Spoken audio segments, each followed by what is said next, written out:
Welcome to First of All, Viet, Thanks for having me. all the way from Utah. Yep, Salt Lake City. Yeah, how's got to do the boring question, but how's the weather over there? Is it dumping? Because it's been raining like crazy over here. So it snowed yesterday on the first day of spring, Okay. and it's been pretty gloomy.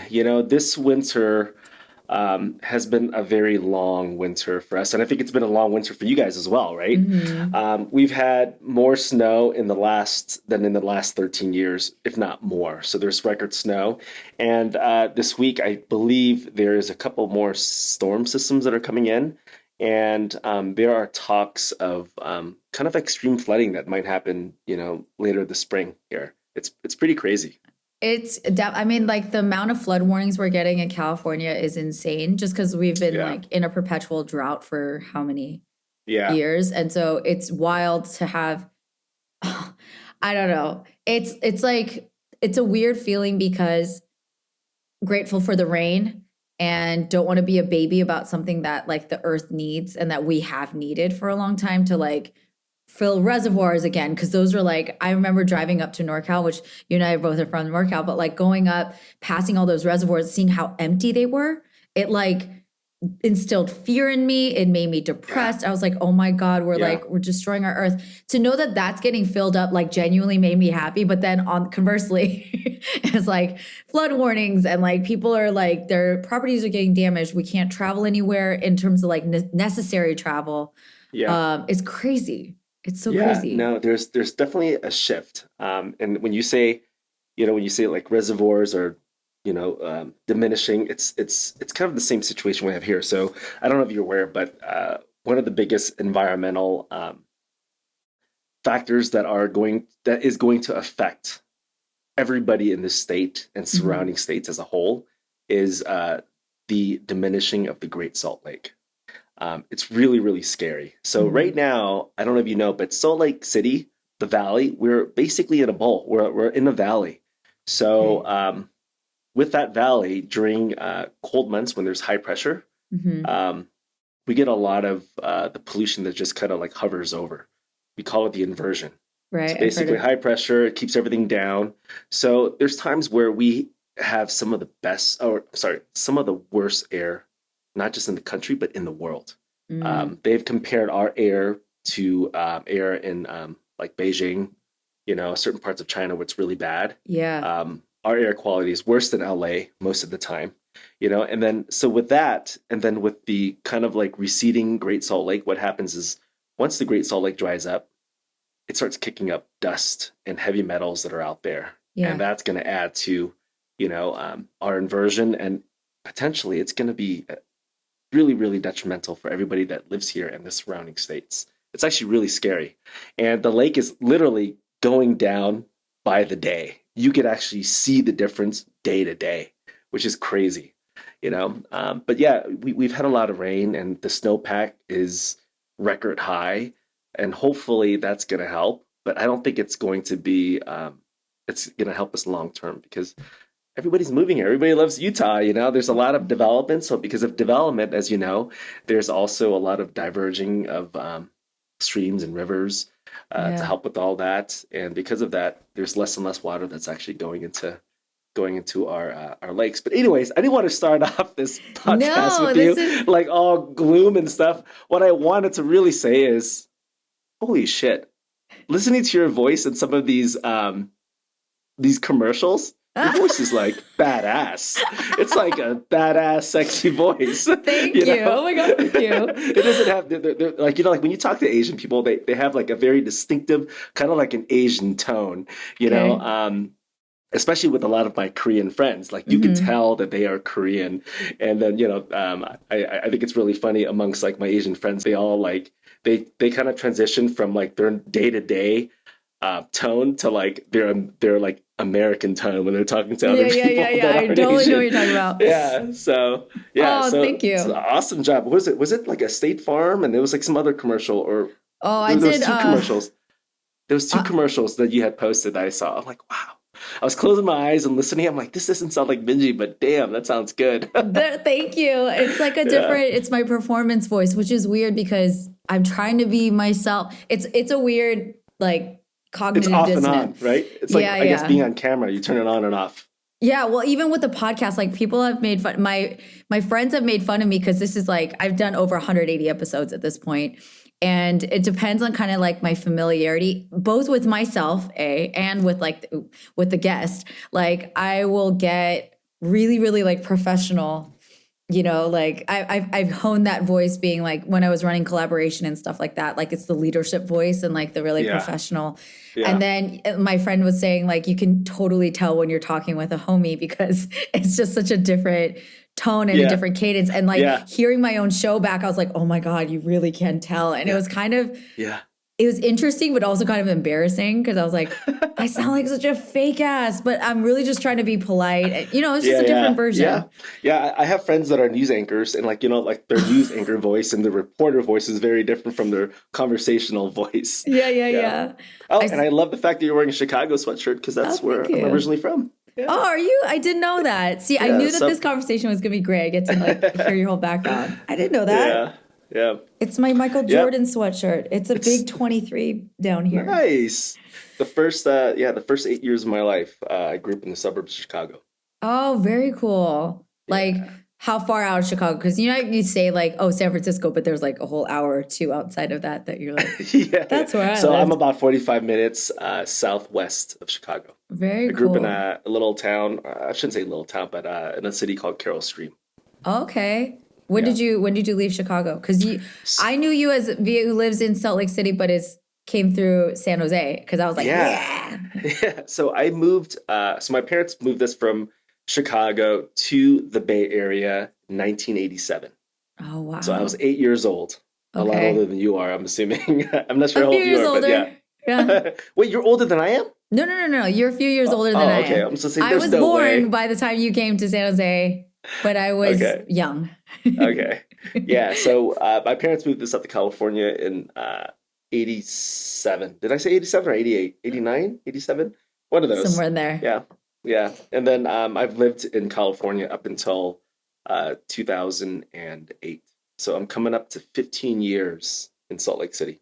That is wild. Yeah. I don't know. It's funny because like you're Vietnamese American, and to me, like I didn't know this because like obviously I'm a Bay Area girl. Like I was born out with the cows, like up in Northern California, out like past Sacramento. And my dad was going to school there and he was graduating. And like, so that's why we were like in student housing at the time and everything. And then like shortly that he just graduated. So then right after I was born, we moved to like San Jose. Actually, no, sorry. We went to Daly City first. We hung out with all the Filipinos. Yeah, exactly. So this is like my upbringing. I was like, I lived with all the Filipinos, and then I lived in San Jose with all the Vietnamese and Chinese people. Yeah. And then you went to Santa Clara. That's where all the Korean people are, up and down El Camino Real. Right. That's where I went to church, and we ate, food every once in a while, obviously in Santa Clara. And no shade, but tons of shade. Like I like living in LA, so spoiled with good Korean food, like the Bay Area Korean food. I'm calling y'all out, and I say this with all the love, but honesty, like step it up because Korean food in Bay Area is it doesn't compare. That's what I've heard. Koreatown. Yeah. And food. Yeah, and I have yet to really explore that part of LA.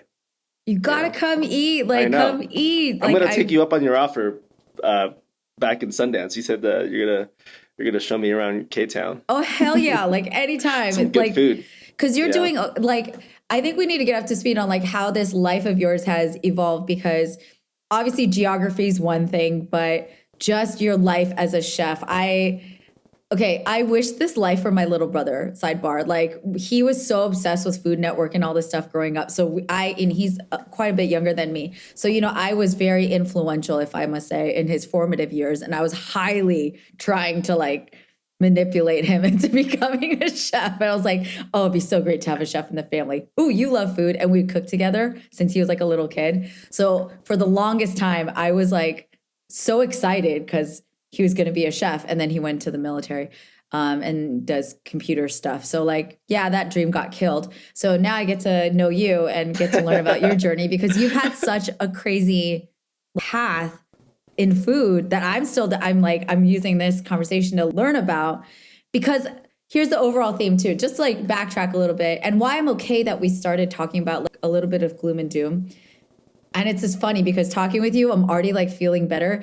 Before we logged on to have this conversation, I was in the shittiest mood. I was Oh in no. I don't know why. Like there's nothing really truly to complain about, but I feel I'm a very sensitive soul. I'm a Cancer, you know. I'm sensitive, okay? And I just feel like there's this craziness that's in the air. I don't know if you feel it too, but I do care a lot about things like the environment, politics, cultural, like different factors that may not be like impacting my day-to-day experiences. No one's like screaming racist stuff at me or like, you know what I mean? But like we've been living in this crazy ass time for the last few years. And I already before that was sensitive to like what's going on in the world. How can I do something to contribute to something greater? XYZ, right? But I feel myself in this anxious state that I'm constantly working every day to like get myself out of. And why I was excited to talk to you because you have this very like not just like fluffy inspiring journey. Like you've lived through some stuff that I'm like excited to get to know about and really talk about like how to seize the day and like how to you just dealt with such stuff. Like I don't want to like spoil everything right now, but that's why I was like, oh, maybe this is like divine timing of like I'm talking to you today when I'm feeling in this really pessimistic, not cynical, but like just like it just feels like shit's going crazy right now. Yeah. And it feels I just like saw on TikTok like stuff's going down in France too where like politics is nuts, you know, like anyway, all to say like it's been feeling a little nuts and we're all doing our best to like stay positive and to stay hopeful about a lot of things and to feel like okay, I can get up and I can do this. And today I'm feeling particularly like this, which is a rarity and I'm talking to you. So this is all to preface like I think we're gonna I myself and everyone listening is in for like an enlightening, inspiring journey to get to know you and to like hear about your Sure. insights. Yeah, everything that you just talked about, I feel deeply as well. Yeah. I'm a highly sensitive individual, Mm. and in a lot of ways, I'm an empath. So things outside of my day-to-day life that I can control and that I can't control weigh on me heavily. Yeah. Everything from the news, everything from the people that I meet, the hands that I shake, it weighs on me heavily. And oftentimes it brings me down, and I feel like there is no hope in the world. Mm. And I think it's kind of like a blessing and a curse with people that are empaths. So you say you're a Cancer. I'm an Aquarius, Mm. and I think all the things that you're feeling isn't because the fact that Mercury is in retrograde or possibly not in retrograde. I don't know, but a lot of people always seem to blame it on that. But I am very sensitive, and yeah, those are the things that I struggle with every day, and I block certain things out of my life. Like I try not to read political news. I Mm. try not to read so much news where I feel I'm in it so much where it just really has a negative effect on me. Yeah. I read just enough to know. So if people were to ask me, like, oh yeah, like I've read a little bit about that, but not so much where it's going to have an adverse effect on me. You know. Smart. Very smart. But yeah, so like like my life is, I'm sure just like your life, it's been a very interesting journey, and I've been through a lot, and I wasn't always a chef. So, Yeah. just to catch you up. So my parents, Vietnamese people from Vietnam. My dad fought in the Southern Army. My parents were boat people, so they fled Vietnam in 1978. My mom Mm. was 6 months pregnant with me. I Wow. was born on an island that was a refugee camp on the eastern coast of Malaysia called Pulau Bidong. So during that time, I want to say probably about a million, like almost 2 million people had escaped Vietnam by boat. And then on that island from the year 75 up until 1984, it housed, I think, 1.4 million people. And the amount of people that Whoa. tried getting to that island, um, many, many people did not make it. So, Mm. as you know, like during that time, a lot of pirates out there. When people when people fled Vietnam, they weren't bringing currency. It was all exchange for precious metals, jewelry, and all that stuff that they can exchange later on. So pirates knew Hmm. that. So my parents were the lucky ones.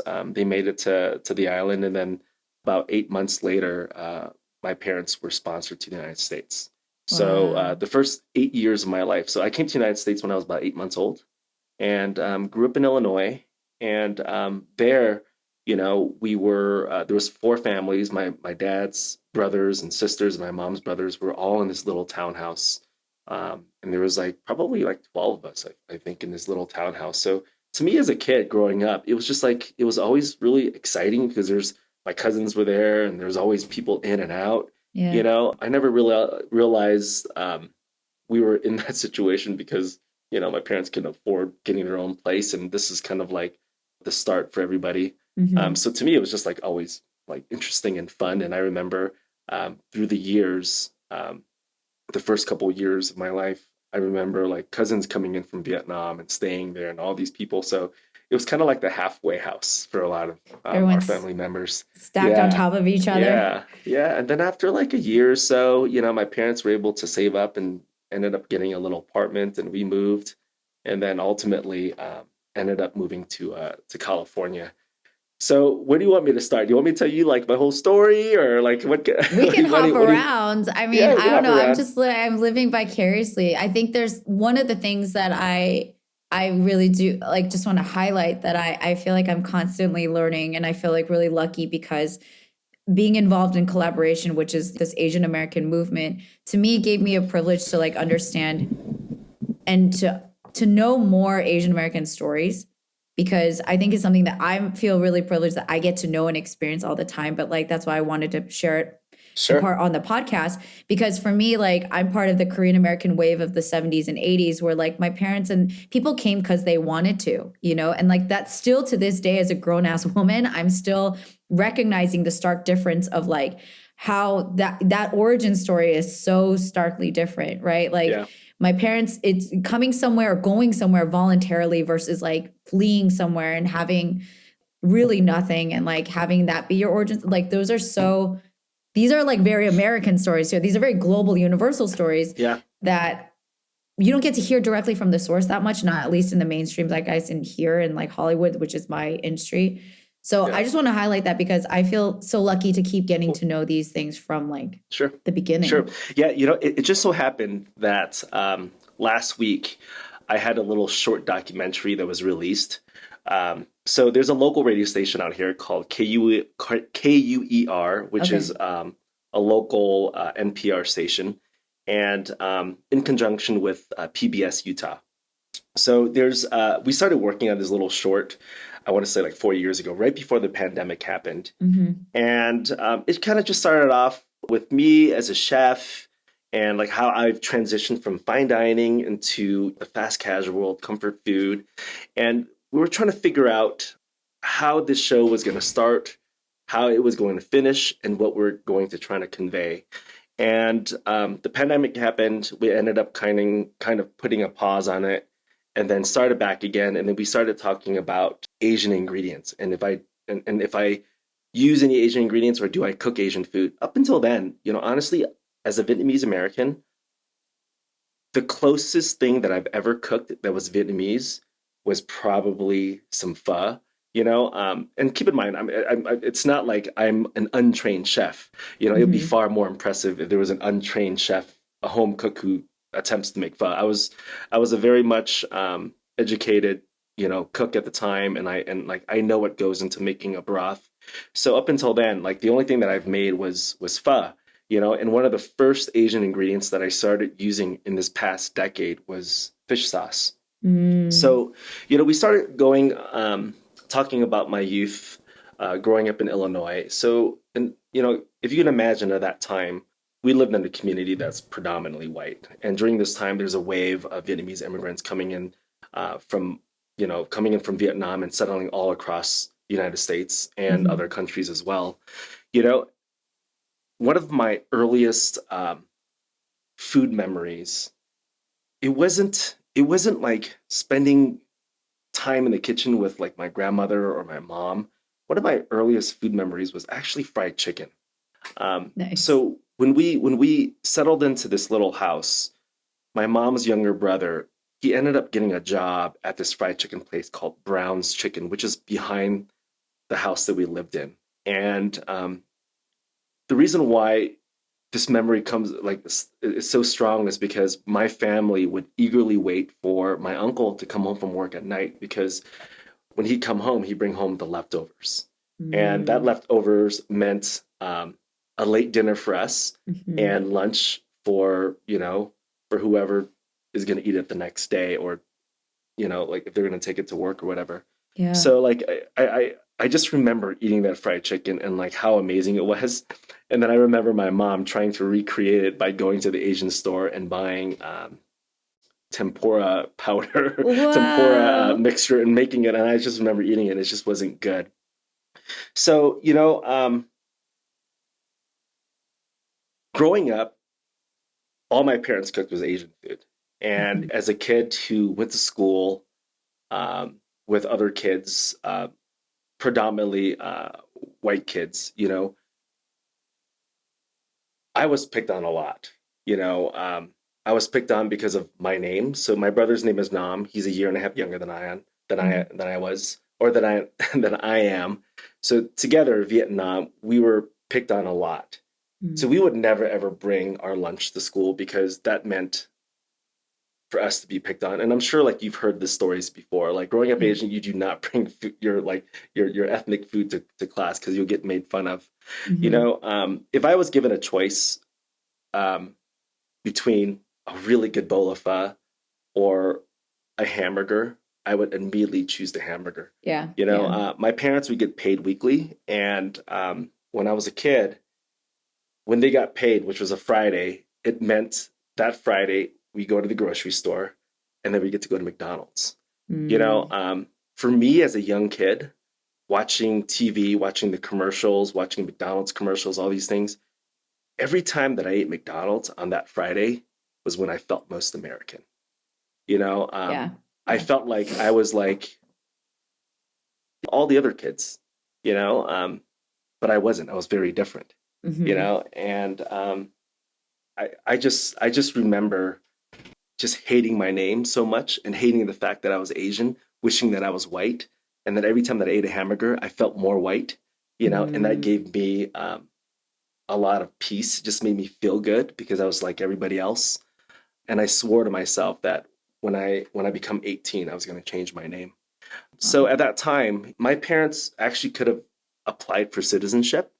And if they had applied for citizenship, I would have automatically became a citizen, but they didn't because they didn't have the resources. So even though I've lived here almost all my life, I didn't become a citizen until I was 18 years old. So Okay. up until when I was 18, when we would travel back to Vietnam with my parents, I would have to wake up a couple months before our intended travel date, and I would have to wait in line at the INS building. So Immigration Naturalization Services. So I would have to wait in line early in the morning, like 3:30, 4 o'clock in the morning, because they would open up at 5, just to be able to apply and get a reentry permit. Mm. Otherwise, I wouldn't be able to travel. So during that time, I think it was Bill Clinton when he was in office. He had enacted Citizenship Day. So what that meant was that all around the country, you can go to these places where they had set up, where they have all the resources. You would just go there. You would do your interviews there. You would sign the applications. They would do fingerprinting, background checks, basically one-stop shop, all in one house. Mm. Whereas it would cost you, thousands of dollars and lots of time, where you were able to just get this done on one day. So we ended up doing that. And then ultimately, I ended up getting my interview a couple months later, becoming a US citizen when I was 18. And that was the time when they asked you, do you want to change your name? Because they give you the card to fill out and everything. You know, um, Ooh. I thought long and hard, Oh. and I ended up not changing my name. And it was probably the best thing one of the best choices that I ever made in my life, because now thinking back, aside from your native tongue, Yeah. your name is your sense of identity and it Yeah. tells a story.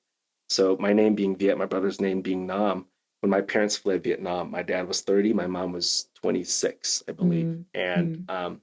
when you're at that age, I mean, even like when I think of right now, it's like if someone were to tell me you have to leave the United States, otherwise you die, Yeah, I don't know what I would think. I don't know what I would do. You know, I wouldn't know what to do. And I'm like in my exactly. 40s, you know, Yeah, so I can't imagine my parents at that time not being as educated as I am right now. All they knew is that they had to survive. yeah, And so when my parents fled Vietnam, my grandparents told them that when you have kids, name them Vietnam so you never forget your country because they weren't sure if they were ever able to come back. yeah. So that's why my name is Vietnam. And then, you know, growing up, one of the things that I hated most was going to Vietnamese school. My parents sent us to Vietnamese school every Saturday and Sunday, you know, Mm. Oh, yeah, and we 2 days. hated it. Yeah, 2 days. We hated Oh, it. And now I'm so grateful for it because I can speak it fluently. I could kind of read, you yeah, know. yeah. And my parents kept on telling me growing up, just like, you know, like, you're going to thank us later. It's really, really important. And my dad is always like, you know, as white as you think you are in the eyes of other people, you're an Asian kid. You know, Mm, I am. mm. And my background, my name has a story. And that's what I'm proud That is amazing. Oh my God. See, I knew. of. I was like, I'm here to have my mind blown and my heart restored. This is, I really I don't feel know you on about the blowing your neck. mind, but like these are No, shared but like, experiences and cause I got stories, to know you, right? and now I get to know like your story. That's what I mean. Yeah. Yeah, so you know, I think a lot of people can resonate with my story. I'm sure you've you've experienced some type of racism, picking on, bullying growing up, you know, Yeah, yeah, and I think even of kids that are white, black, all of them have experienced it. And like, at the same time, right. kids are just cruel, no filter, Yeah, you know. they're the worst. So back to my story. What was I saying? So the the short documentary, the name of the short documentary was called "The Fish Sauce Moment," and the reason why I brought it up is after we finished filming this, I realized that my whole life as a chef, going from fine dining to fried chicken, and one of the key ingredients in my fried chicken and other things is fish sauce, and that fish sauce was kind of like the catalyst that really brought me back to my identity and who I am. So it's like kind of gone full circle. So we called it the fish sauce moment. It was only like a 7 minute short, but it was, I didn't even realize this talking to it, but the person that interviewed me, his name is Doug Fabrizio. He's an absolute amazing, he's a genius. And he like, as a producer, he's able to really bring these out in his interviewees. So I thank him for that. But yeah, Amazing. Oh my God. yeah, That's your secret sauce. That's well part of your you, yeah, you don't that's the reveal secret everything, but sauce. that is why your Yeah. chicken is so freaking good. It's like I rave at in the intro, but like I love eating your freaking sandwiches. And I'm like, I go to Thanks. Utah every year for Sundance, you know, and like it's so good. And honestly, Thank you. knowing the where that comes from because that's such an ingredient of love. Like it's a love for your culture, a love for yourself, a love for your and it I don't know, it just makes food that much better. And food is, you know, at least in our respective Yeah, cultures, it is, and many cultures, most cultures, I say, it is such the ultimate language of love is to it feed and is. nourish people. It's that's so. I'm so curious. Would you tell us like what was your name gonna be if you didn't go with Viet? What was your You know, my name was gonna be Jason, which is, you Jason? know, like I have friends that are Jasons, and so the reason why is because growing up, I had a really close friend. His name was Jason. I'm like, oh, like I like this name, and when I think of the name Jason, I always associate it to my friend then, which is why Mm, I like that name so much. It wasn't gonna yeah. be anything like exotic or any like cool name No, but spelled it's always so differently. It was unique. just like very, just like kind of like basic, and I don't mean to offend any Jasons out there, but to me, it was just like, you know, like it was basic, but it had a it had a story behind it, and it was Yeah. meaningful to me. That's Yeah, amazing. I'm actually yeah. having kind of a resurgence of a name reckoning with my own identity because did you know my name's Christine? No, I didn't. I've always known you as Minji. Exactly. I have multiple people in my different facets of my life that don't know me as something else. Like I grew up Christine and Minji. Minji was like church and family. Christine was school. And I had that Yeah, like dual identity. And it's coming up now because I'm planning my high school reunion with our friends. And like I haven't talked to like high school friends in years and years and years, like decades literally. And I have to reintroduce myself because they all knew me, not even as like a lot of the not close friends knew me as Christine. That was how I was known to my classmates. But the friends, like they all call me Chang. Like that was just my name because I was the only Chang in my grade when I was in high school in Pleasanton, which is very different than San Jose. I was one of many, many, many Changs. And so there's like that switch in identity. We're constantly like shuffling and like figuring things out of like, where do we stand in the spectrum of Americanness? Because Christine, even though like, I don't know, Minji always felt, because that's family, right? Like that was home life. And that's what my people closest to me call me Minji. Like Christine, it felt more proper and like it's a different just a different set of hoops that we jump through and a different like identity shift that we're always juggling. Yeah. And I get it. And I get why names kind of change. And like for example, like in your culture or like a very common Korean last name is Park. Yeah. Right? Yeah. Wasn't it originally Pak? It's Pak, right? Yeah. And then you changed the Park because you wanted, I guess the Korean people wanted to assimilate. They made it simple so that people could pronounce it, or because it sounded more American. That's why there's certainly like things with because I've heard different stories about that last name. Yeah, and I heard that it just like they changed the part to make it sound more American. And I know that a lot of different cultures changed their last name to make it a lot more American. Like a lot of Eastern Europeans, when they immigrated here, they changed their names to make it more American. Exactly. And American didn't even have like a standard then, right? So it's like, what were we assimilating to? Everything I feel like was being created in the time that all of that stuff was happening. Like, I don't know what was happening in the immigration desk, like when they're creating these names and then saying, oh, because there's versions of it. Like there is PAC. There are people that have PAK, BAK. Like I've seen different versions, but most of them are Parks. And then like my last name is Chang, actually. It's not Chang, which sounds more Chinese. So like, I don't know what that happened, because if it's phonetically correct, it would be with a J. It'd be Chang. Yeah. With the J. Yeah. So who knows? Yeah. It's just easier so on the white person's ear. I don't know.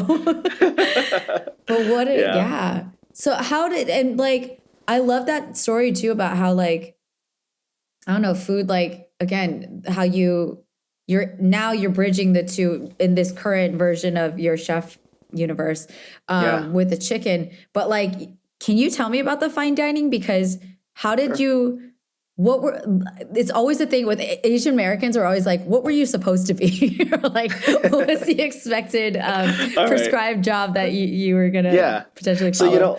So when I graduated high school, I went to San Jose State. My original major was computer science. Nice. And Jason studying computer science at San Jose State. And I don't know why I chose. I mean, actually, I know why. My counselor goes, look, if you want to make money, you got to go in engineering. Computer science is the way to go, living in the Bay Area. Yeah. And I totally get it. But what my counselor failed to understand was that I was absolutely horrible at math. Contrary to belief, I was horrible at math. So being an engineer was not in my books. So I changed my major to like finance. Here we are back into like a math field. But like with finance, I was able to understand it a little bit more. It was like my third year of college, and I was not motivated, and I wasn't feeling like what I thought a college student would feel. It would be like, like the sense of accomplishment, a year left to graduate. I just felt like school at that time wasn't for me, and maybe I was burnt out. So, I ended up enrolling myself into culinary school. So I went to the California Culinary Academy in San Francisco. It was in the Tenderloin district. It's known as the CCA. I enrolled myself in 2001. And the course was, I believe it was like 14 or 16 months long. So it's like a year and a half at that time. So, like you would go through the whole gamut of like, just you learn French cuisine, you learn all these different cuisines, you learn all the basics, knife skills and all that stuff. And you start moving up to advanced classes. And when I had signed up for a culinary school, I knew that I liked to cook. So growing up, I was the kid who spent Saturdays, instead of watching cartoons, I'd watch like public broadcast station, PBS cooking shows. I watched like Yan Can Cook. Yes. I watched Julia Child. Those are the things that really excited me. I mean, although I love cartoons, but I love watching cooking shows. And although I did watch my parents cook, and my parents also had a catering business at the time. Oh, wow. But for them, like so they owned a bunch of catering trucks, and they were doing catering truck. They were catering to like all the .com businesses at that time. They were Nice. using their profession as an example for us to go to school, because my parents would work. They would leave the house at 3:30, 4 o'clock in the morning and not get home until 5 or 6. They worked really, really hard, 7 days a week. Yeah. And they were using that as an example for us to study harder, get a, like a white collar job so that we didn't have to struggle like they did. But somewhere along the lines, cooking was just something that I really, really loved. And people ask me all the time, it's like, so like, what's that time in your life that like inspired you to cook? And as I mentioned earlier, I wish I had like this romantic story of spending time with my abuelita in the kitchen making tortillas, or making whatever. I didn't have that memory. My food memories was really based on necessity. So like when my parents first moved to the United States, my dad worked the graveyard, my mom worked during the day. So it meant that during the daytime, my dad was asleep. So it was just myself and my brother to take care of ourselves. And as early as, I want to say, when I was like maybe 4 years old, my parents taught us how to boil water, how to make instant ramen, and Wow. how to stay home by ourselves and watch out for each other. So, as a kid, you're boiling water, and like you make your bowl of ramen soup and you eat it. I got bored of it, so we started to do a dry version of it. And then we started to add hot dogs and all these other things into it. And like, I think that's where like my creativity kind of like started, Yeah. and Throwing a different seasoning or something. yeah. So from then on, like whenever we had friends over, or we come home drunk from a night of boozing, you're rummaging through your cupboards looking for stuff. I was always the one that was doing that. I was always the one that was barbecuing. I just loved cooking, and I didn't really know the science behind it. I just love how something as simple as like a piece of vegetable can have so many different turnouts. You can create so many dishes with it. And culinary school was just something that I'm like, oh, maybe I can learn some stuff and then be a better cook. And unbeknownst to me, I hated culinary school. I just, again, I wasn't feeling motivated. And I think it was because at that time, they pretty much just invited everybody to attend culinary school, because at the end of the day, it's for profit. It's not like it's not like, an accredited school. It was just a for-profit school, and culinary school was very expensive. Yeah. And anybody who was able to fill out some type of what do they call it?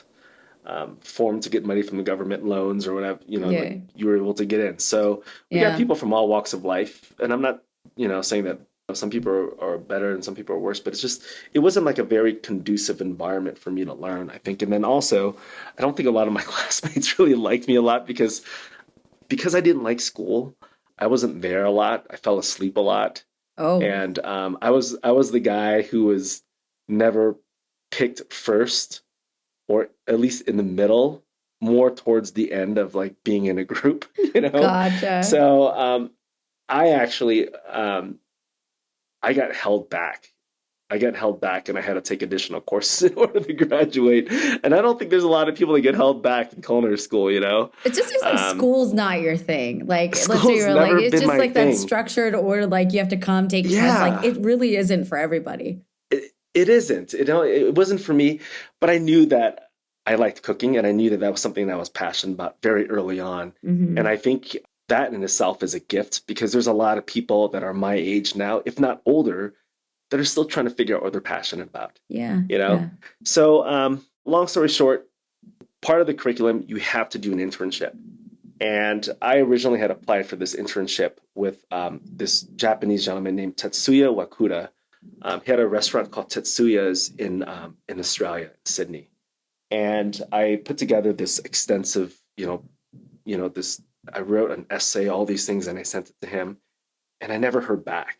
And like, I was so devastated, because I was like so determined that I was going to get this internship. It was like the light at the end of the tunnel with the school. Because I was like, I hated the school, but I knew what type of cuisine and who I wanted to work for, while everybody else was like looking at doing their internship like at Whole Foods, at Costco, in the bakery. And, Oh, it's wow. like, you got to aim for the highest. So I Uh, was trying to get an internship with this guy and I ended up not getting it. So I was like, really kind of just like, I was just like discouraged. And, you know, it came down to the wire where like the last week you have to submit you're going to do your internship, otherwise you don't graduate.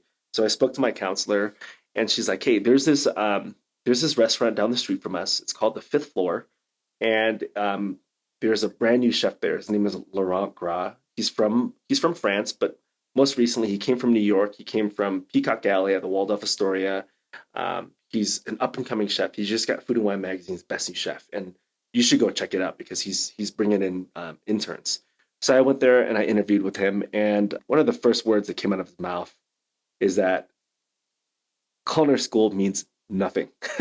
And I'm like, that's exactly how I feel. You're like, Like we culinary school is see like each other, nothing. I haven't learned anything there. mmkay. He goes, everything that you're gonna learn is gonna be from here, not your school. I'm like, all right, okay, sign me up. I'm on board. Mm, So internship was for 3 months, and it was one of the toughest 3 months of my life. So commuting from San Jose to San Francisco, I started at 7 in the morning, which meant I had to leave around 5:30, oh my God. 5:45 because of Ugh, traffic. ugh. So every day commuting there, and I was working 6 days a week, so Monday through Saturday. And my shift would be over at 4 o'clock, and I would drive home. So in the beginning, as an intern, like all interns, by the way, during that time, you're looking at 2001, 2002, all the bad things that you've heard about kitchens, all the bad things you've heard about chefs, all the sexual harassment, all the stuff that went on is all true. Oh, It was a really tough space to be in. I was bullied, I was kicked, I was treated like crap. I cried numerous times, and I'm not saying that that was okay, but yeah. at the end of the day, it really helped build me as a chef. Hmm. And I don't do any of those things to my employees, FYI.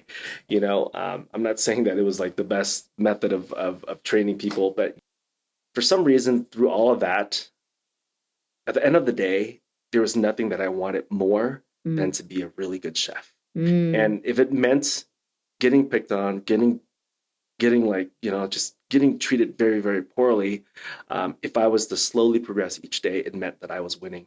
And at the end of the day, all I wanted to gain respect from was from chef. And every single day, he's just like so hard on me. I would get to work, I park about a mile away and walk to work, and I would like pump myself up every single day. Today's a day that I'm not going to get in trouble.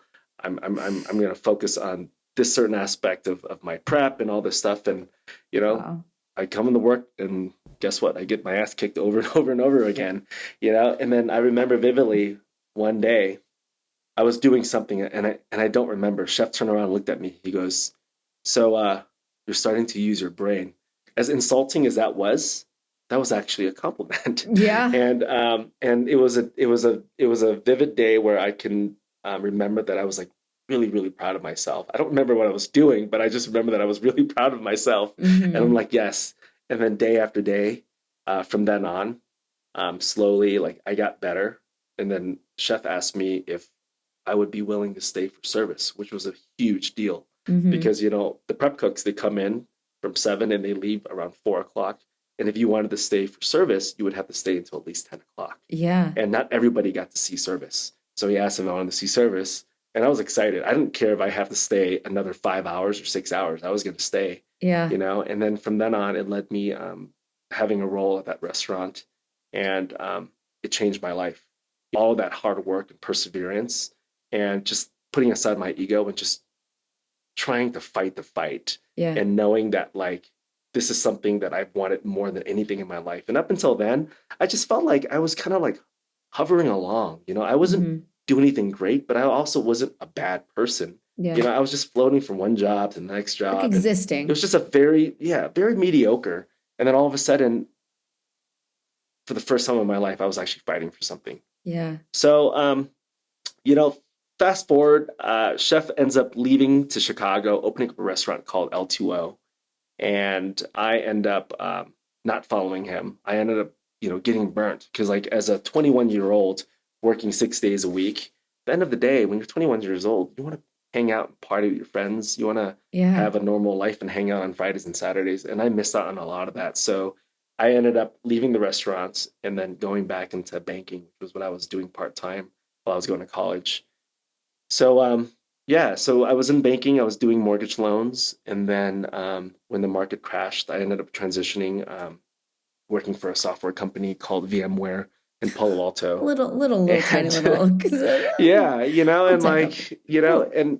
Cool. like these little jumps that I was doing, it felt good at the time because I was making a lot of money at that time in my life, especially when I was in the mortgage business. Rates were low, Hmm. and then from there I transitioned to a software company, and I was making really good money too. But what I learned is that like living in the Bay Area, everybody's part of that rat race. Like you get up and you grind at work. You're supposed to Oh make yeah. X amount of money, Yeah. drive this type of car, and have this type of house. And I thought that all of that equated to happiness. Yeah. But here I am, knowing what I loved most, knowing what I was passionate about. I was actually putting it aside so that I could focus on making more money. And every single day that passed by Hmm. was like a heartbreaking day for me. I've I've never felt more sad up until that point in my life than each day not cooking and doing something else. So this opportunity came up in 2008, early 2008. There was this kid from Utah. He was out in the Bay Area, and a girl that I was dating at the time was managing all the interns. And he got to experience a lot of different restaurants and lounges in the Bay Area. So he had this idea of opening up something similar to that and cater to BYU students in Provo. So he ended up learning about my past, and we started talking. And he asked me if I would, put together a menu, and ultimately, me moving to Utah, helping him open this restaurant. So fast forward again, this was April 30th, 2008. I was 29 years old. Mm. And for the first time in my life, I decided that I was going to move, get out of the Bay Area, but Wow. more importantly, move out of my parents' house because I lived at home until I was 29. So you were making And like, good money because you weren't even paying rent. yeah, exactly. And I still somehow managed to rack up credit card debt, Oh, and my we all parents manage. would pay It's off. My parents would pay off my credit card. You know, um, I was a horrible kid by doing that to my parents. All this time they were busting their asses trying to set an example for us, and we were just kind of taking advantage of them. yeah, yeah. But yeah, so I just always knew that I was destined for more, and Hmm. I think a lot of us kind of have like that compass. Like you just know. And I just knew that if I was going to continue staying in the Bay Area, that nothing would come of me, Hmm. or at least nothing significant.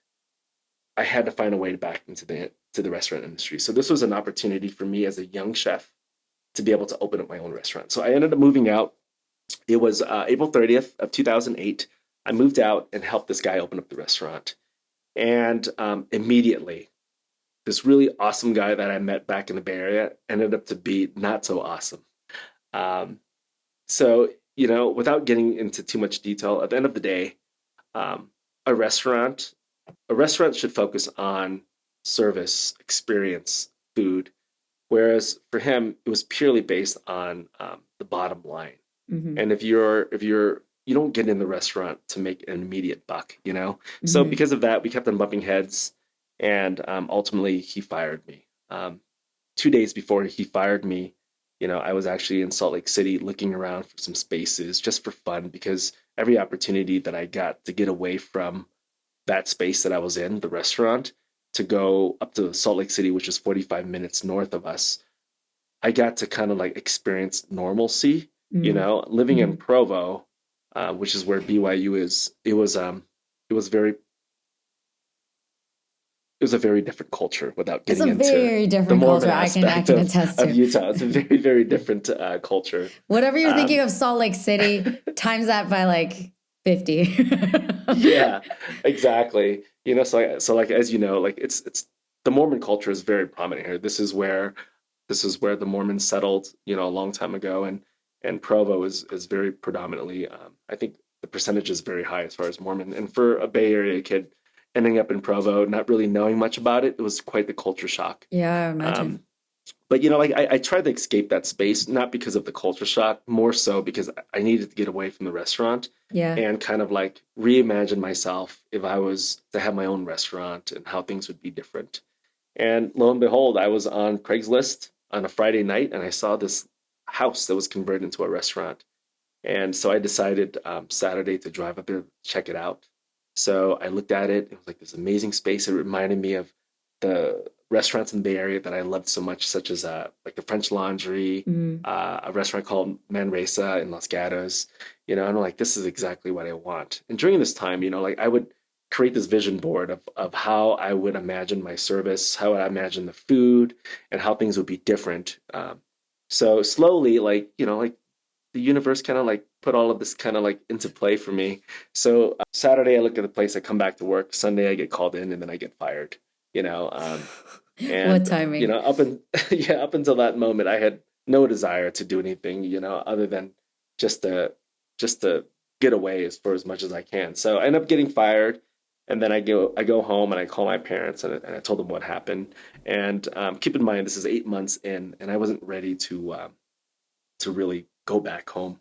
So, I got my parents' blessing. And when I say blessing, what I meant by is I got a loan from them to open this restaurant. So that week, drove up to Salt Lake City, signed the lease, and then 6.5 months later, opened up a restaurant called Forage.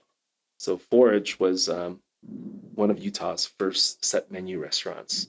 We would serve between 14 to 17 courses, and it involved me doing a lot of foraging along the mountain front. So there's a mountain range that surrounds the valley called the Wasatch Mountain Range, Hmm. and I've always loved the outdoors. The outdoors has always been my place of refuge. Hmm. One of my earliest memories is like fishing. My parents signed me up for Cub Scouts, Boy Scouts, did camping. I always loved the outdoors. And I ended up picking up a couple books, enrolling myself into a couple foraging classes. And during this time, there's a restaurant called Noma in Copenhagen, and they started to create this trend of foraging, and it was like huge. Everybody was foraging, and when we named the restaurant Forage, I had no intentions of foraging. It was just named it Forage because one of my friends mentioned like, yeah, like you like to pick things and eat things, you should name it Forage. I'm like, okay, and then we kind of Pretty. slowly grew into that name. Yeah. And a year later, ended up getting Food and Wine Magazine's Best New Chef. So, when I worked at the fifth floor, I remember reading the magazine. I was actually in the bathroom, and Chef's As we magazine all was are when there, we're and I'm reading. sitting there and I'm looking at the magazine with him on the front cover, and I tell myself, one of these days I'm gonna be a part of this class. Yeah. And then fast forward 2011, get a phone call announcing that I was Food and Wine Magazine's Best New Chef. And this is a huge point in my life because, as a young chef, it's one of the most coveted awards that you can get in the Yeah. country. Yeah. Um, but more importantly, all of the sacrifices and all the things that I had done up to that point, all the things that, people told me that this was not going to work, this concept's not going to work. And being as stubborn as I was, I just pushed on. And through all of those sacrifices, you know, I ended up getting Best New Chef. So it was very much worth it. Um, Amazing. yeah. So from then on, it opened up a lot of opportunities for other things like food television, competition cooking. I had my own pilot with National Geographic called Fusion Forager, Yeah. and got numerous awards and accolades. And then here I am now. I got tired of fine dining. I got tired of all the pretentiousness that goes with it, Mm. and I realized early on that like this is not something that was going to be sustainable long term, because with fine dining, you know, you're at a cap. Like if dinner's 3 hours long, how many tables and chairs are you going to be able to turn? Not very Hmm. much. But Hmm. at the same time, as I grew and then evolved as a chef, I started to realize how pretentious fine dining could be. Um, there's nothing to me that's more pretentious, and I'm so guilty of doing this throughout my career as a chef, is to put food down on somebody's, in front of somebody and tell them why they should eat this, and then build this narrative around it. Like all of that stuff is like, I mean, narratives are okay, but a lot of it is just to justify how, I don't want to say incompetent a chef could be, but it's just noise. It's a lot Mm, of noise. mm. You know, these are distractions. At the end of the day, what matters most is good food. Yeah. Do Like you enjoy it? yeah, and like the palate doesn't lie. Hmm. We live in an age where a lot of things are built around hype, Yeah. and like all of us are guilty of falling for hype. But at the end of the day, your palate is not going to lie. Yeah. You're going to go out of your way to go check something out. If it's good, you'll come back. If it's Yeah. not good, you're not going to come back. You Exactly. know, so, I just knew that like I wanted to get out of fine dining, but I wanted to do something that was like universally familiar. So when I was filming the show called Food Network Star in 2013, I made it halfway through. And the show, if you win it, you end up getting your own show. So, for example, Guy Fieri, he was the winner of season two. And like you can see how big he is now. And a lot of other really great chefs were on there that ended up getting their own show. But I only Hmm. made it halfway through. So back then, when you make it either halfway or all the way to the end, you're kept there, either sequestered in your hotel or you get Hmm. transferred to another hotel until the show is done and then you go home. So because I only made it halfway through, they transferred me to another hotel. I had like literally like another week and a half of freedom. So I ended up traveling around LA. I went to Orange County. I went to a restaurant called the Playground, and it was a friend of a friend's restaurant. And when we went there, um, he introduced me to something called Memphis Hot Chicken. And this is in 2013. Hot chicken wasn't a thing back then. Yeah. Yeah. It was a thing in Nashville, it was a thing in Memphis, but hot chicken was not a thing in LA. Whereas now you see hot chicken almost on every corner of every street, Everywhere. everywhere. It's around the You block know, from me. yeah, they're everywhere. So I remember trying this chicken, and as a young chef up until that point, when you go out to eat, it's an opportunity to get perspective. It's an opportunity for inspiration. And fried chicken to me, whether it was good or bad, it was always good. I don't care. I just love fried chicken. There was a space for it, Yeah. but it was also something that I never really got perspective or inspiration from. But when I took a bite of this chicken, it like literally knocked my socks off, and I told myself, one day I'm gonna open up a fried chicken restaurant. So Mm. based on memory from then on, I started to develop a recipe that was based on that experience, the flavor profiles and all that stuff. And it took me about 6.5 years. And even until now, I'm still working on it. But yeah, so February of 2008 ended up opening Pretty Bird. Mm. And what makes Pretty Bird special and unique from all other hot chicken restaurants is that we're not a Nashville hot chicken restaurant. I consider ourselves a Nashville style Mm. because we're still paying homage to Nashville hot chicken. When you eat Nashville hot chicken, like legit Nashville hot chicken, it's Yeah. it's varying levels of heat. I cannot eat anything hotter than a medium. Not even, I mean, a medium I struggle with. So, I visited Now or since Nashville a couple years forever? ago. Because Asians have a different type of threshold, but like, so you could never go above a medium? I'm just curious because you're Yeah, like, so you're a hot I'm chicken guy in comparing my to head. Nashville. Yeah, Yeah. so like Yeah. Nashville hot chicken, a medium is like a Death. hot times 10. Okay. That's Nashville hot chicken. It's just varying levels of heat and it's like super, super spicy. Yeah. To me, like I'm not trying to play it down or saying like my chicken is better. I think it's great, Mhm. But for me, coming from a fine dining background, I wanted to add something more, Mhm. because at the end of the day, anybody can make hot chicken. You can go to the grocery store, go online, and buy some of the hottest exotic peppers that are available. Go home, put it on your food, and then you have hot food, hot chicken, hot fish, or whatever it is that you're making. Yeah. If anybody can do that, what's the point? I wanted to apply a lot of fine dining principles to it.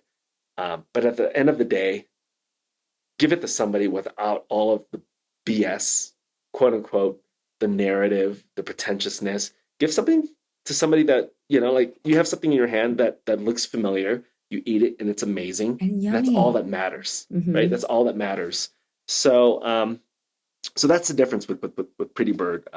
Like there's I don't want to say like I'm like the Colonel where there's like 11 spices and herbs and spices. There is a lot of spices, Yeah. but at the end of the day, there's a lot of thought that's put into it. There's a lot of technique, but I don't need to explain all that to you. You Yeah. know, there's a harmony of flavors and balances of textures and all that stuff, and Yeah. I think Yeah. that's what makes Pretty Bird special.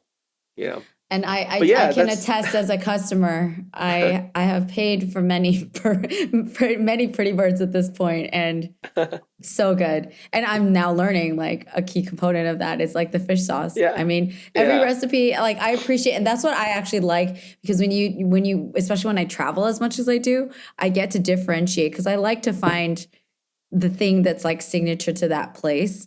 Mind you, like yeah, I'm like highly anticipating your expansion outside of Utah. I'm sure that it's in the pipeline, but like until yeah. then, I love that. Like I look forward to that whenever I go to Utah. I'm like, okay, it's time to get a pretty Yeah, you bird gotta make sandwich. sure you let me know the next time you're out. Yeah, for sure. Yeah, but Um, yeah, like so that's kind of like my my life as a chef. I have to apologize. There's been so much that's been going on today, no, it's and all and like good. I feel somewhat just kind of like out of it. But You and me you know, both. yeah. So from fine dining to fried chicken, I've been able to achieve a lot, and it's been really great. And I owe it to my parents. I owe it to my wife Alexis, who you've met. At the end Love of the her. day, people always ask me like, "What is Pretty Bird?" And like, I got so accustomed to telling people what Pretty Bird is, the concept and all that, when all along Pretty Bird has always been my wife Alexis. And I wouldn't have been able to be here with you today if it wasn't for her. Right now she's literally running all four restaurants. She does everything from HR, she does operations, she's training day to day, she's managing, and she's running our social media. She's really It's good at it's it. it's it's it's it's remarkable It what is she's able to remarkable. do so that I can do what I love to do, or like be able to sit here with you. Yeah. um but yeah, and then all in between there's been a lot of different experiences and stuff that really shape me the way that I am today. And yeah. Yeah, like we do have to take a quick break, and then I Sure. want to come back to ask you if you're down to open up a little bit more about those other experiences because Yep. I think it's Yeah, relevant to like what you've already for sure. shared, which is so much about why I love to get to know people's stories, and everybody has a story, is that every story has its twists and turns. And like what we can see on the outside and get to know from like looking at your Yeah. website or like looking at an article written about you is all these like amazing accolades, which is the byproduct of this like to me when I've gotten to know you and talk to you and eat your food and all that is this like diehard passion and love for food. The outside stuff that we're like society has been using for so long to like measure people and to say, oh yeah, this person's worth like knowing or trying out their food or whatever. Like not to throw any shade or like reduce the flex of like all these awards and things like you've accumulated over the years. But like there's so much more to that. Do you know what I mean? Those to me, Yeah, like when I've for gotten to sure. know you, it is just it's a byproduct of like the food. It's about the passion. It's about feeding people and giving them a good meal. That's really Yeah. what's been driving you to like deal with all this insanity that like I've gotten to hear in this Yeah. conversation, which like one can assume, but you don't know. And like for you to confirm it, I mean, and as your friend, I'm like, I want to like protect you, like go like in a time machine and be like, don't you talk to my friend like that, you asshole. Like, don't make them cry. Like I'd be there like as a Yeah. guard dog. Yeah. But like you endured all that because you had a certain passion and a certain knowing and a certain determination and ability. Maybe it's also like beneficial of being young too. Like, and that's something that we can like pull on as tired adults, right? Like, because Yeah. day Yeah. to day life continues to be that difficult in different ways. And maybe you're not like getting screamed at by some French chef who's trying to like take over San Yeah. Francisco. But life can wear you down like that regardless in other ways too. So it's just really impressive. Like that's the part that I really want to highlight Yeah, and elevate because for sure. you are definitely an impressive person. You're an impressive chef. But I think the character of like what got you through that is like such a like resounding thing to me Cool. that I was like, Cool. Yeah, we could go there for that. We can Yeah. definitely touch on all that. So great. My little boy Theo. Oh my It's office day for him. gosh. A tiger cat. Yeah, What's his leopard. a leopard. Yeah, You say Theo? yeah. His name is Theo. Theo. He's a Bengal, so he's not like your typical house cat. He's more like a dog. He's Uh-huh. very vocal. Um, he's good on a leash. We take him on hikes, Oh walks. He my likes to gosh. swim. Oh my So gosh. yeah. Hi, Why are you giving her a dirty Theo. look, huh? Oh, beautiful. What a Yeah. stunning cat. Thanks. Thanks. So yeah, I've just been, I don't know. I want to say really grateful because I feel like the universe delivered. That's all I gotta say. Yeah. Like I needed something to Yeah. kind of like get me out of my Yeah. funk, and here I am. Yeah. Like the universe really does work in amazing ways. Yeah. And I think that there's signs all around us. Yes. And as much as I pushed myself away from the obvious like path Mm-hmm. that like was meant for me, the universe always has this way of bringing you back, And I think a lot of times you just have to kind of like pay attention. And I don't want to get into all spiritual and all that I hoopla do, like but stuff, sure, yeah. But yeah, I mean, like for me, like I've always been very intuitive, and I pay attention to a lot of things. And I'm not the most logical person. All of the decisions, the big decisions that I've made up until this point in my life, Mm-hmm. has always been intuitive decisions that I've made, like my gut feeling. So just being a highly in tune individual, there's times where I don't follow the obvious path, Mm-hmm. even though I know that's the right path. The universe always has a way of bringing you back. Yeah. Sometimes all you got to do is just pay attention. Yeah, for sure. Yeah. I think one of my biggest lessons that I'm like in the middle of accepting and like embracing is the fact that there's been many times where I don't follow my intuition. I've paid dearly for that. And that's just part of life's lessons. If that's still part of like the universe guiding me back, it's like that kicked your ass, didn't it? Yeah. And it goes back. I backtrack. I'm like, I knew that was, I knew there was a knowing or an inkling that I had of like, I didn't know if that was the right thing. And those are usually the things that are driven by fear or like anxiety or just like people pleasing is a big part of my life that I'm really doing my best to shed. And it comes out to those like major decisions, like what do you want to do with your life and your time? What do you feel like you're like best prepped to do? Because unlike you, I really loved school and I was like, I got a lot of satisfaction out of that, but that would have taken me down a really different path if I had just relied on that and like gone down the thing that I was supposed to do.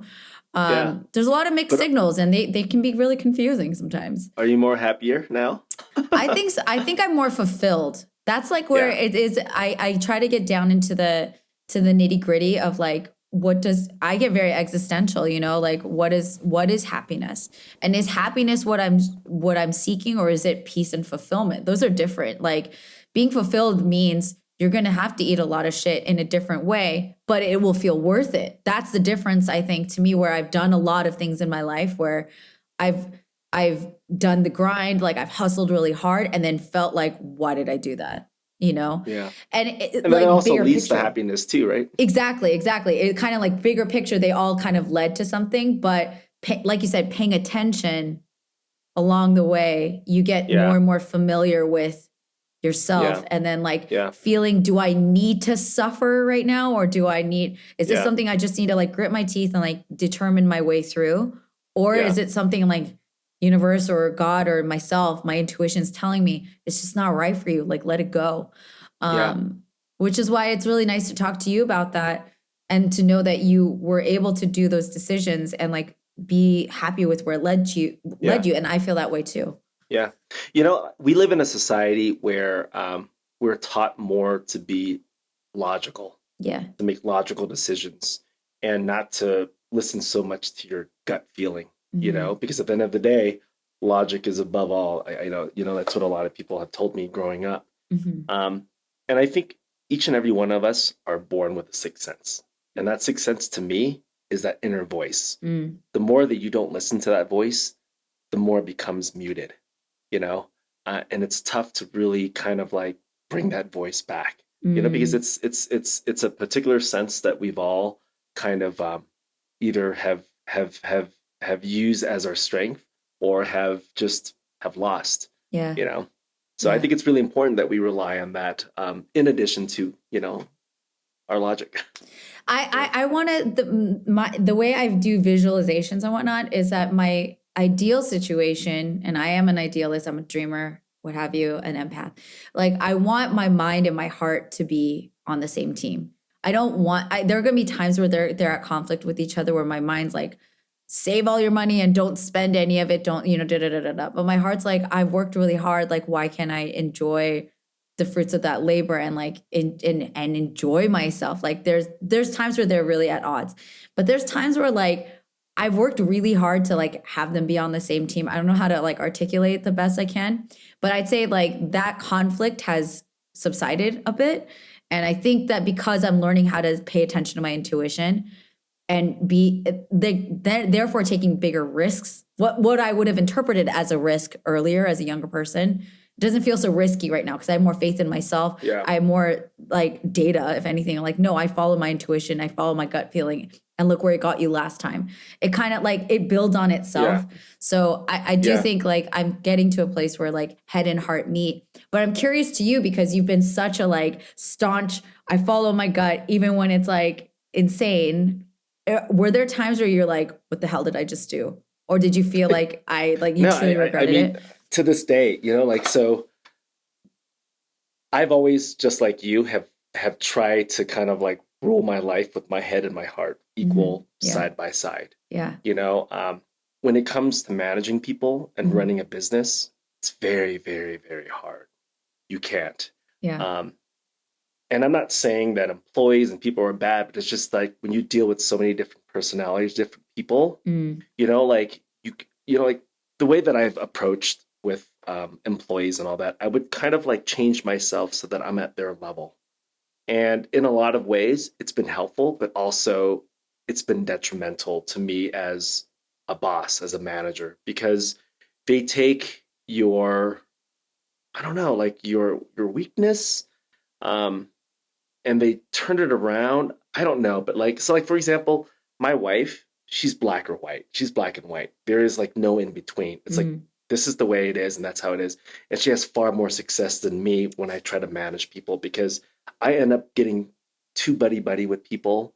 And then when things have to, like when like shit hits the fan and like, like you have to say how it is, it always goes back and bites me in the ass. You know what I mean? It's really, really tough. Yeah. But yeah. There are definitely people who are way more suited for that kind of thing. Yeah, my wife. Yeah, that's good. That's smart management, is like finding like who's the best suited and like delegate. We're like yin and yang, we balance each other out. Yeah, I love that. Like, so going back to this business and all that, this past year has been like one of the craziest years of my life, mentally, physically, and health wise. Yeah. And I'm sure you saw my post that I posted a couple months ago. So yeah, being a chef, being on TV, having all these awards and all that stuff, it seems like all very ritzy and like, it's from people's perspective, it's all really, really cool. What I'm here to say is that it wasn't handed to me. I had to work incredibly hard. And for those of you that are in the restaurant industry that are listening can attest that, like, there are days where I wouldn't wish this business upon my worst enemy, because it's really, really hard, especially the human component of it. Running the restaurant, coming up with dishes, recipe, that is the easiest part of the business. It's the human capital, the people, that is really, really hard. And most of our growth has happened in the last 2.5 years. So when you think about the pandemic, when there are a lot of restaurants were closing, people without jobs, we were in a very fortunate position where we were able to grow. If you count the remodel of our first store, which is our downtown location, that's 4 restaurant openings in the last almost 3 years. So all of that has happened in the pandemic. So with that said, the growth has been great. Hiring people has not been so great. we pride ourselves in a company where we pay our employees extremely well. We provide medical benefits, paid time off, maternity leave, tuition reimbursement, and we're an independent mom and pop shop. We're Mm-hmm. not we're not we're not this huge corporation that brings in billions of dollars in revenue. Mm-hmm. I chose to do this because I've been in the restaurant industry. I've worked in a lot of different restaurants and I know what it's like. It's not conducive to a healthy lifestyle. So all of these things were very important to me. At the end of the day, it's just good business practice because, like when people are happy, you're happy, and happiness to me is success, Mm-hmm. you know? So with that said, running a restaurant is probably some of the most stressful things that you can do. And, when I first moved to Utah, April of 2008, it was my first time opening a restaurant. And I was 28, 29 years old at the time.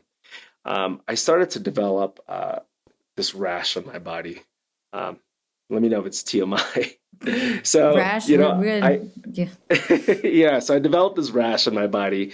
And then I go see my dermatologist, and they're like, you have eczema. And there might be a chance that you have psoriasis. So for for 14 years of my life, I have been told that I had psoriasis. I would be prescribed. What are steroid creams, and all that stuff for me. Mm-hmm. What I noticed most about my rashes were the times when I was most stressed out. I would get the most inflammation. Mm-hmm. So fast forward last year, literally around this time, plus or take maybe 5 days. I woke up one morning and I had this little lump on my left thigh, upper left thigh, Mm-hmm. size of a dime. And I just thought it was kind of weird. It didn't hurt. It was just like a tiny little lump. I waited a couple days and I decided to go see my dermatologist. And I go see my dermatologist and they take a look at it and they're like, you have a cyst. So we're going to prescribe you some antibiotics. After a week of being on the antibiotics, the lump started to bother me a little bit. So I call him in. I call up my doctor. I'm like, look, the lump is bothering me now. And it's been 5 days since I've been on the antibiotics and it hasn't really gone down.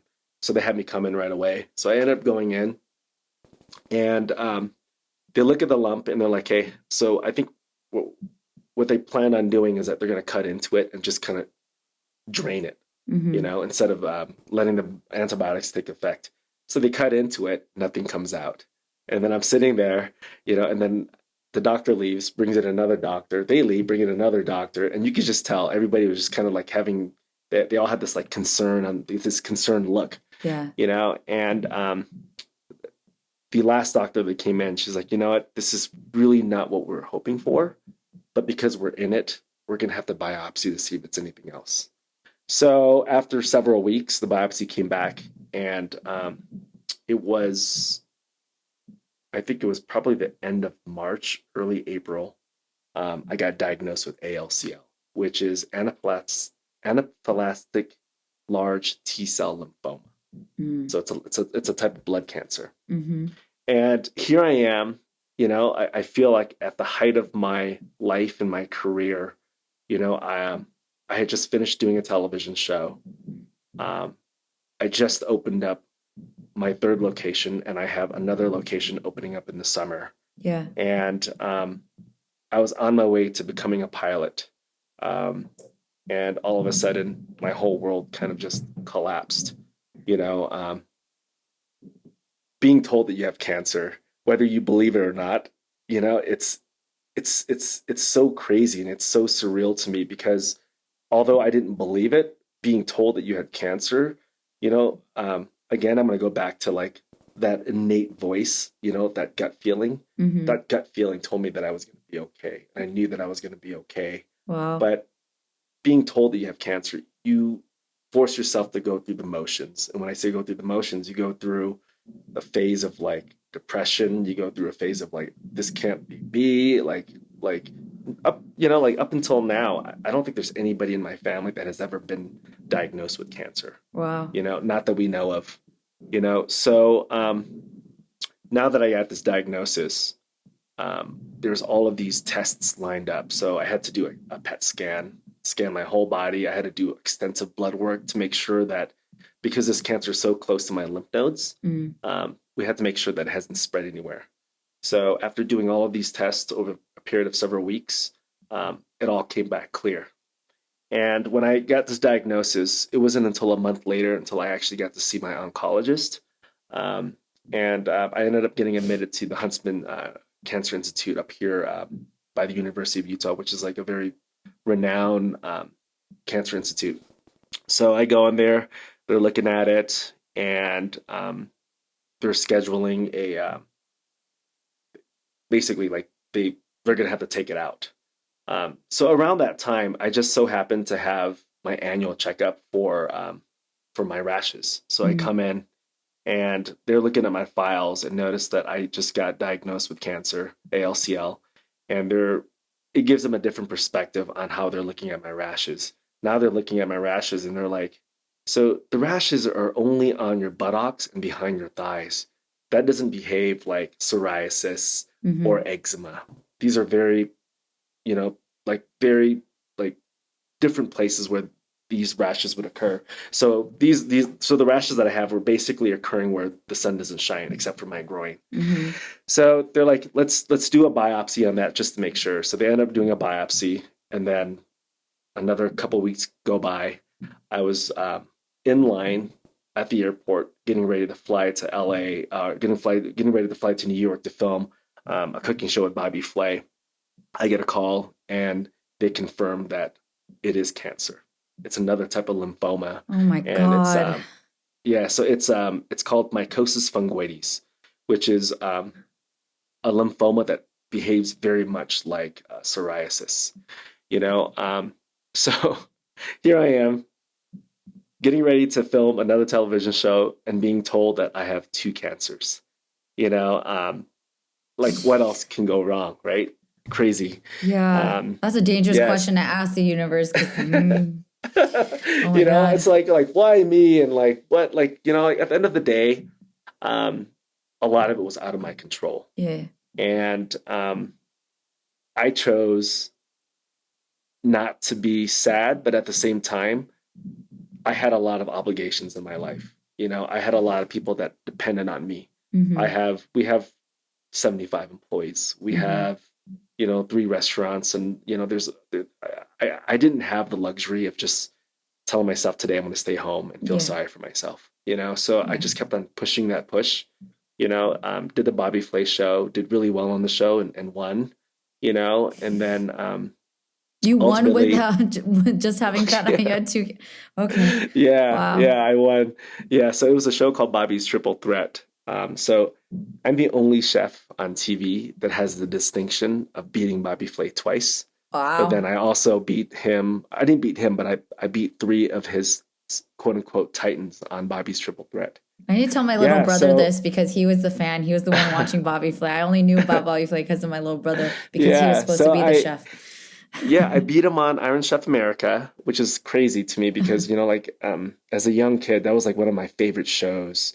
And this is like in high school. And, I don't know if you remember watching the old Iron Chef Japan where they dubbed over the voices. Yeah. It's like really, really funny, So like Fridays to me were like my parents getting take home. We'd sit around TV and watch that. And then, I ended up getting on that show, finding my parents in there in the audience. Wow. Win or lose, it was like, that's a win no matter what. Dream come true. Exactly. And then actually winning the show and having my parents there was awesome. That's so cool. So so I was only chef with that distinction. So now I have 2 cancers. And the biggest thing is that, the doctors are like, okay, their biggest worry is my rashes has somehow mutated into this lump. If that was the case, it would be worst case scenario. My life expectancy would be very low. So that required additional testing, including surgical removal of that lump. And after getting my biopsy on that lump literally disappeared. So somehow it triggered like this response in my body where my immune system fought it, and like it literally just went away. So they had to go underneath that lump to do additional testing. After the surgery, after the testing, it came back that these 2 different cancers were totally unrelated. So that was best case scenario. And so now all I have to do is do light therapy. So I have this 6 foot vertical tanning bed at my house that opens up like a butterfly. Uh-huh. And I stand in it a couple times a week and I spin myself around like a rotisserie chicken. And the first time that I did it was August of last year, Okay. mid-August. After doing it for 2 minutes, all the rashes in my body went away within a couple days. And Wow. in 15 years, I've never been without rashes. And after Wow. 2 minutes of it, it went away. So yeah, so I was one of the very lucky few because I didn't have to go through chemo. I didn't have to go through radiation. Um, and, you know, these two cancers were extremely rare, and to have them together was even more rare. So against all What are odds, the you odds of know, that? Like, I'm trying yeah, to math yeah. that. The math is not So mathing. That's yeah, ridiculous. so like, like I posted this I posted this on my birthday on the 27th of January because like Mm-hmm. this whole past year, I really struggled as far as how I would tell people this because, like there's a sense of pride and a sense of ego. The two things that I was most worried about was people treating me differently. Mm, I hear horror stories where, a lot of people would lose friends because of their diagnosis, because people just don't know how to react. They don't know how to respond. mm-hmm. And a lot of people, quite frankly, believe that, like it could be contagious, like it's just, like, and like for whatever reason, it's okay. Like I totally get it. I didn't want that to happen. But more importantly, I didn't want people to feel sorry for me, Mm, mm-hmm. but I realized that if this could happen to me, it could happen to anybody. And I was smart enough to get it checked out. Yeah. So when I posted this, and I keep on reminding myself I have to do a follow up post, but you know, being a male coming from a minority background, I can honestly tell you if this lump occurred on my mom or my dad, they would have been like, it's nothing. It'll go away. Yeah. Yeah. It's nothing. 100%. And at the end of the day, you are your best advocate. You know, um,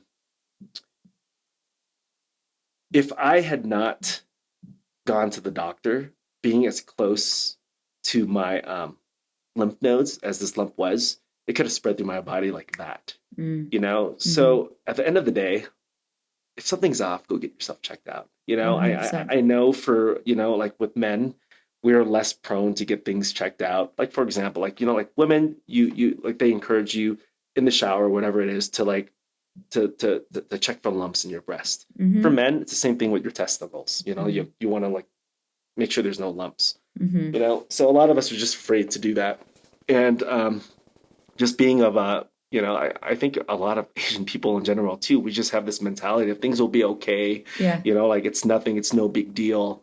But it's really important that you that if you do feel or see something that's off, get yourself checked out. um, Absolutely. but Did you? yeah, so all of this comes back Uh-huh. to what I love most, and it's cooking. um, but unfortunately, with the stress that comes with the business, it's affected me adversely. But I'm really fortunate to have been able to overcome all this Mm-hmm. and also to know what the triggers are and that stress. So when I catch myself in stressful moments, I try to get myself out of it. I'm more mindful of it. Good for Yeah. you. That was gonna, Yeah. I mean, so like this was what you're talking about is the world that other path besides the entertainment world that I'm now in, being like storyteller. That's the other path that I was really passionate about. And I would have, like, I was planning to be an OBGYN, so I would have probably not been your dermatologist or your oncologist. But that's the world where I'm just fascinated by the human body. I'm so intrigued by like how everything works. And I've been very, very aware of the impacts of stress.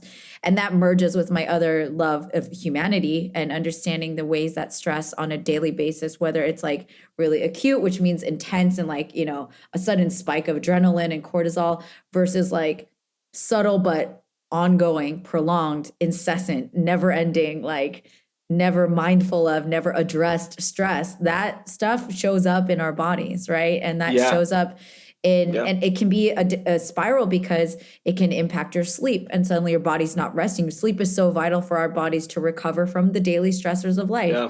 And if you're not Yeah. sleeping well, you're not recovering well, and your body's becoming weaker and weaker to like your immune system lowers. And then something that was Yeah. small that your body could have fought off, no big deal, suddenly is like a big danger, you know, because your body is Yeah. not equipped, is not strong Yeah. enough to sustain a fight against it. And like, so I'm just imagining when I learned that freaking A, also you posted that like the day I left Utah. So I was like, I'd seen you the day before, Viet. I like hugged you and I was like, thanks Yeah. for a great event. Because we Yeah. did No, that. I've kept it a great secret. Everybody's I was like, like, "Oh, what? you seem fine this past year." But I'm like, I just hit it really well, you know, You because I don't want did. people to feel bad for me, and you know, life goes on. Yeah. Yes. And, but Yeah. like, and holy crap though, like you gotta like, and that's for each individual. I'm not going to should you, but like, that was the path you chose. It is like, but if you're like, if, you know, there's a part of me as your friend that'll be like, let us help. Like, how could you keep that Yeah. from us? You Yeah. know, because not everybody Yeah. would run away and not everybody would just Yeah. like pity you. It's a very delicate balance. So I respect everybody's way of I'm working Yeah. on it. I'm like totally mother bird of like, why did you do that? Like you should have told me, and then like let me make up for it. Like let me reverse like retroactively like Yeah. smother you with care, and that's Yeah. not welcome all the time. So I need to work on that. Yeah. You know, like, you know, what I meant to say too, you know, part of being, you know, like, I think in a lot of Asian families and like in our community, whether Mhm. you're Chinese, Vietnamese, Korean, whatever, I think culturally we tend to internalize a lot of things. Yeah. There's a lot of tough love. We're not the best communicators. You know, like when I think about growing up with my parents, you know, like we don't sit at the dinner table and talk about our feelings. We don't talk about like, you know, it's just kind of like the TV's on and we would just talk about this and that. Oh, how's your grades? That's basically it. There's Yeah. not a lot of communication that goes on. So, you know, I just think it's really important that we talk about these things, Yeah. you know, and then like it's not like a social taboo, you know, it's really important that, you know, that we help one another. And, you know, and like I said, if there's something going on, go seek some help. Don't wait, Absolutely. you know, otherwise it's too Absolutely. late. I Yeah. want to acknowledge one thing that I'm learning. Well, actually, I don't think I've ever shared this with even a lot of my close friends don't know because I had forgotten about it, to be honest. There's stuff that I have shared on this show about like my past as a teenager. I had a really very, very like dark 5-year period of my life from time I was 14 to 19. And it was with like an older boyfriend that was really abusive, and it was a really tough time of my life. But you just reminded me, when I was nearing the end, which was the most dire, it's like when you're reaching the climax of the story, it's getting really, really bad. I actually had a lump too. I had a lump in my neck that scared the shit out of me. And I was a college student, and like I completely forgot about that. But like those things, it was like right here. I touched it because like I remember I would feel it all the Yeah. time. It's And near your lymph nodes as well. it was, yeah. So Yeah. like I did end up getting it checked out. But like what I'll also acknowledge, because going through that experience compiled with everything else that I was juggling in that time, and I was only 18 or 19 at the time. I do think that people do want help and they want to ask for help, but they're also scared of the confirmation of things. I think because my deepest fear at the time is like, oh my God, I have cancer, right? And on top of like, even then, like that wasn't even my worst worry because I was dealing with so much other stuff that was like, at the time, mentally and emotionally, like messing with me on a deeper level.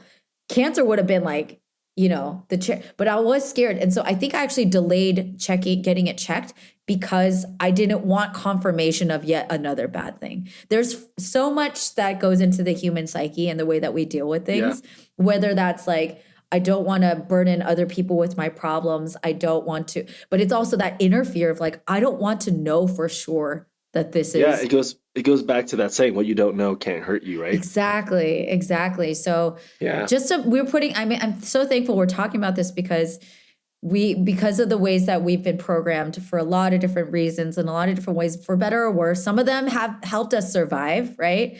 And then some, in different scenarios, they can be our biggest detriment to like keep using the same tactic. It's not helping you, right? Like you can't just barrel through everything. Somebody's got to stop and be like, I need to go see a professional about this, whatever that is. And I just thank you for sharing that story, because hopefully this is, you know, an alert to all of us and a safe space. Like that's what I wanted to do with this podcast. Like tell stories that are true, that are honest, and like show all the sides of us, because we are amazing and we're flawed and we have weaknesses, and like that's what makes us human. Like we're imperfectly perfect. Exactly. That was the name of my friend's podcast. But Viet, this has been like such a great conversation. I'm so glad. Like, see, it's part of my intuition. I was like, I know if we talk, it's gonna be great. And my intuition, she was right. Thank you for being on the show. I have 3 questions that I ask all my guests before we wrap. Sure. If you're ready. What are you grateful for today? You know, I'm grateful for my wife. Yeah, and like I don't say that lightly, and like I said before, I've realized more every day, like how incredibly balanced we are, yin and yang, and I wouldn't be able to do any of this stuff without her. And I'm incredibly grateful for all the people that actually show up to work every single day. You know, yeah. Yeah, great thing to be. I'd send her my love. She's wonderful. I'm glad I got to meet her. What are you looking forward to? I am looking forward to some warm weather. Okay. You know, this long, gloomy like season has just like it's taken a toll on me. You know, I don't know if I told you this, but I'm trying to find my way back to California. Okay. Part-time. So Alexis is from Southern California, so we're looking to move somewhere in Redondo Beach area. Very cool. Live there part-time and then live here part-time. But yeah, I'm ready for some warm weather, and I've always been kind of like an ocean kid, you know, and I'm looking forward to be close to the ocean and possibly raising our family there. Amazing. We will welcome you with open arms, and like we'll hang out. Awesome. And do you have any final thoughts, words, encouragement, anything, advice that you want to share with everyone tuning in today? Yeah. You know, just going back to your first question, gratitude. Gratitude is so powerful, and it goes such a long ways. You know, just being grateful and having that smile, whether you know it or not, it really makes people's days. Yeah. That's really it, you know? Yeah. And I think gratitude is what really helped me this past year. Just being thankful. Yeah. Well, I'm really thankful that you got yourself checked. What a freaking data point. Like what a moment in life to face and to overcome, and like to be as positive. I did not know. I'm sorry. I'm still just reeling, because like that day that I found, I was like, excuse me. It's just, it's so stunning, because everybody look, like if you see Viet, like, and you hear him, you were just exactly the same. I don't know. I'm sure I'm a pretty positive person myself, but there would have been a good long moment where I'm just a total train wreck, and like no one would have blamed you or me. And it's just amazing, like how that genuine positivity, that gratitude that you have for life, like really just pervades like everything. Yeah, we have the power to make people feel bad or make people feel good without even saying anything, you know? And I just, you know, it was because of the fact that I just didn't know how to communicate it. But at the same time, like I said, I had to continue and I had to push. And whether it takes me or not, I'm going to go down like full of gratitude and just be happy. Amazing. Yeah. Well, great lesson to be enlightened with today. And for anybody out there, if you have an issue, go get checked. Don't underestimate the power of light therapy. That's wild that you didn't have to do chemo. I'm sorry. I'm like the scientist in me. It's like, I no radiation, no chemo, none of that insane. stuff. So oh my I was gosh. very, very lucky. Okay. Yeah. Well, the good luck will continue. Bye, Theo. We love you very much. Your dog cat, Theo. And thank you again, Viet. We'll definitely talk again and hang out soon. Awesome. And thanks for having me. I had a lot of fun. Yeah, this was great. Thank you. All right. Bye.